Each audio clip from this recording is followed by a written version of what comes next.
Hi, my name is Leah Wanamaker, and this is my water filter experiment explanation. So I used two different setups. I did the full filter setup where I had all the different materials separately, and then I did one where they were all together. The one where they were all together worked a lot better than the one where they were all separate. I don't know if I used the right kind of cups. I also didn't have access to push pins at my job.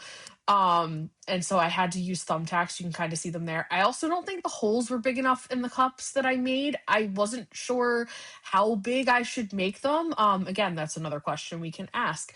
But the water kind of, I got it to get down into here, but it was a very little amount. It got stuck, especially on the sand layer.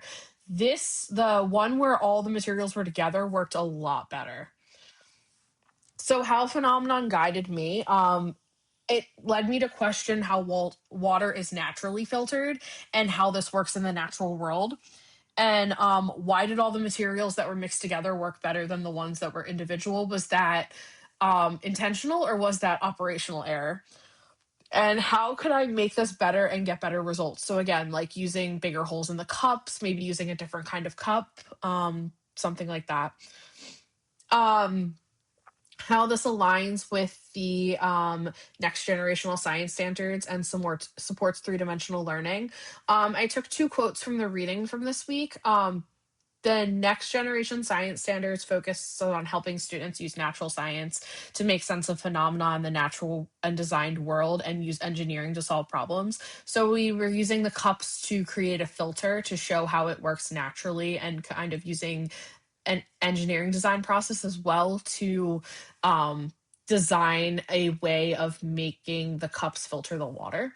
And then phenomena centered learning classrooms give students and teachers a context in which to monitor ongoing progress towards understanding all three dimensions.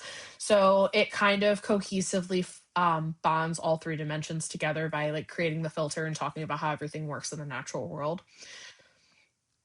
And how I would adapt this for classroom use, I would explain what each layer does to my students, kind of like they did in the video. I would allow my students, even though my students are in pre-K, they could design a model. I would allow my students to design and explain their own models and why they would do it the way that they would. Try and try again. My students know from doing various science experiments with me that not everything works out and not everything works the first time. And we have a chant we say in science, and then they say it doesn't always work. Like they know that. Looking at the earth through various lenses, it shows how water filtration works and what materials make the most sense to use. I kind of allow my students to come up with their own ways of thinking and resonating with the material. Thank you.